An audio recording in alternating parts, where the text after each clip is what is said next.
Hello friends, இன்னைக்கு நம்ம வீடியோவில் கத்திரிக்காய் பற்றி பேச போகிறோம். டொமேட்டோ இது டொமேட்டோ இல்லைடா, கத்திரிக்காய் கத்திரிக்காய் சரியா?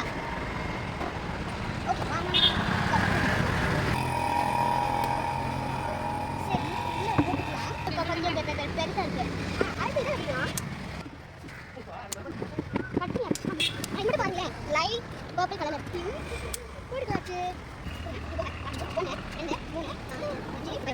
வறுத்து உப்பு போட்டுலாம் சாப்பிட்டா அந்த வெயில் காலத்துக்கும் மழை காலத்துக்கும் இருக்குமே, சூப்பராக இருக்கும். அதோட தயிர் சாதத்தில் வச்சு சாப்பிட்டா அதோட சூப்பராக இருக்கும். இந்த இன்னும் பெரிய பெரிய காயெல்லாம் இருக்கும், அதெல்லாம் அப்படியே கட் பண்ணி பொடிசு பொடிசாக வச்சு வதக்கி குழந்தைங்களுக்கு லஞ்சு கொடுக்க செமையாக இருக்குங்க.